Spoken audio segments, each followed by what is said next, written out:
उफ, हम तो लुट गए, हम बर्बाद हो गए। अब हम क्या करेंगे, कैसे अपना गुजर बसर करेंगे? सब कुछ बर्बाद हो चुका था, पर इस तबाही के बीच एक छोटी सी आशा की किरण अभी भी बची थी, और वो था उनके खेत में एकमात्र बचा हुआ केले का पेड़। ये कोई साधारण पेड़ नहीं था, बल्कि ये एक जादुई पेड़ था।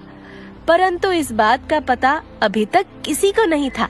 वैसे कितनी अजीब बात है ना, पूरा खेत बर्बाद हो गया, पर आपके बाबूजी का लगाया हुआ केले का पेड़ बिल्कुल वैसे का वैसा ही तंदुरुस्त खड़ा है।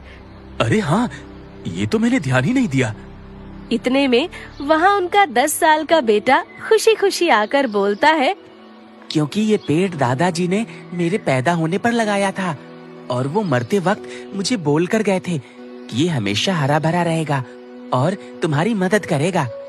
बस तुम इसका प्यार से ध्यान रखना। बचपन से ही मंगू उस पेड़ से बहुत प्यार करता था। वो हर रोज सुबह उठकर उसे पानी देता था और उसकी खूब देखभाल करता था। वो उस पेड़ से ऐसे बातें करता था जैसे वो पहले अपने दादाजी से करता था। एक दिन मंगू बड़ा ही भूखा था और पेट पकड़कर अपनी माँ से खाना मांगने गया।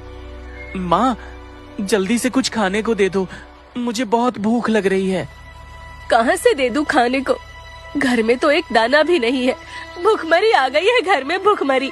हम सब लगता है ऐसे ही भूखे मर जाएंगे।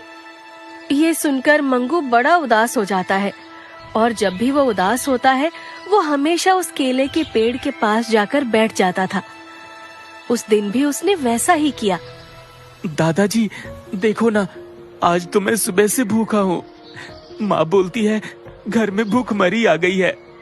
घर के हालात दिन पर दिन बुरे होते जा रहे हैं दादाजी, और खाने के लिए घर में एक दाना भी नहीं है। काश काश आप जिंदा होते दादाजी। मंगू पेड़ को गले लगाकर रोने लगता है और उसके आंसू पेड़ की जड़ों में गिरने लगते हैं।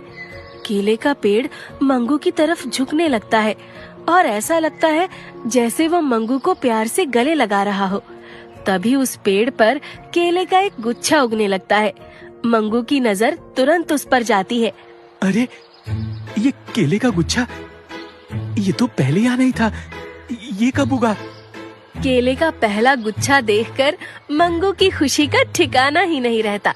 वो जल्दी से उस केले के गुच्छे से ढेर सारे केले तोड़ लेता है और भागकर अपनी माँ के पास पहुँच जाता है और उनको केले देकर बोलता है, देखो माँ, मैं कितने सारे केले लेकर आया हूँ। अरे, ये केले तुम कहाँ से ले आए? अरे माँ, मैं ये सारे केले हमारे ही केले के पेड़ से तोड़कर लाया हूँ। आज अचानक से उस पेड़ में जाने कहां से इतने सारे केले लग गए। क्या सच में? ये तो आश्चर्य की बात है। माधवी उन केलों में से कुछ केलों से सब्जी बना देती है और बचे हुए केलों से चिप्स बनाकर बाहर आंगन में सूखने रख देती है। अगले दिन उनकी पड़ोसन ललिता वहाँ आती है और केले का एक चिप्स उठाकर ऐसे ही चखने लगती है। अरे वाह माधवी, ये केले के चिप्स तो बड़े ही स्वादिष्ट हैं। लगता है तुमने नया काम शुरू किया है। वैसे कितने रुपए के हैं ये चिप्स? ये चिप्स, ये बस 50 रुपए के। ठीक है। ललिता तुरंत 50 रुपए निकाल कर माधवी के हाथ में रख देती है। एक काम करो माधवी, तुम 2-3 दिन में मेरे लिए 10 किलो चिप्स और बना दो।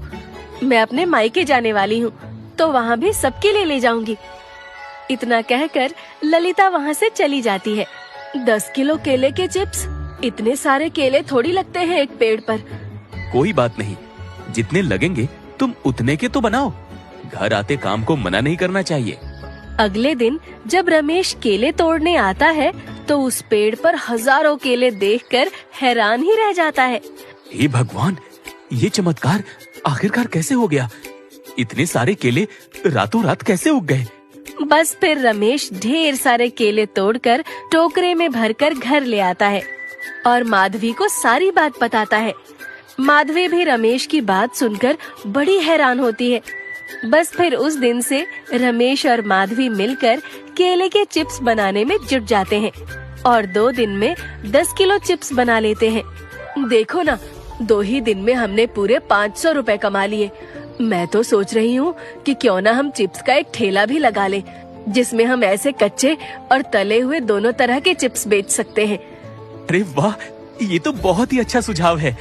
बस फिर माधवी घर पर चिप्स बनाने लगती है और रमेश उन्हें बाजार में बेचने जाता है। वो चिप्स इतने कमाल के होते हैं कि जो कोई भी उनको खाता बस खाता ही रह जाता। हाँ, वाह, क्या चिप्स है, बेहद स्वादिष्ट। धीरे धीरे माधवी के बनाए चिप्स हर जगह मशहूर हो जाते हैं और दूर दूर से लोग माधवी के बनाए चिप्स खरीदने आने लगे। धीरे धीरे करके रमेश और माधवी अपने चिप्स शहर तक बेचना शुरू कर देते हैं। उनका व्यापार इतना बढ़ जाता है कि वो एक बहुत बड़ी दुकान खोल लेते हैं। रमेश दिन पर दिन तरक्की कर रहा होता है और बहुत अमीर हो जाता है। एक दिन उसके पास कुछ गरीब लोग आते हैं। रमेश भाई, क्या आपकी दुकान पर हमको कुछ काम मिल सकता है? हमें काम की बहुत जरूरत है। हाँ भाई, क्यों नहीं, मैं तो वैसे भी अकेले ये काम संभाल ही नहीं पा रहा था। आप लोगों की मदद मिलेगी तो मेरे लिए भी अच्छा है। बस ऐसे ही रमेश जरूरतमंदों की मदद करने लगता है और इधर माधवी भी गांव की कुछ बेबस औरतों को अपने साथ चिप्स बनाने में काम में लगा लेती है। सब मिलकर खूब अच्छे से काम करने लगते हैं। केले के पेड़ पर कभी केलों की कमी नहीं रहती। दादाजी का लगाया एक केले का पेड़ जाने कितने ही गरीब लोगों की जिंदगी बदल देता है।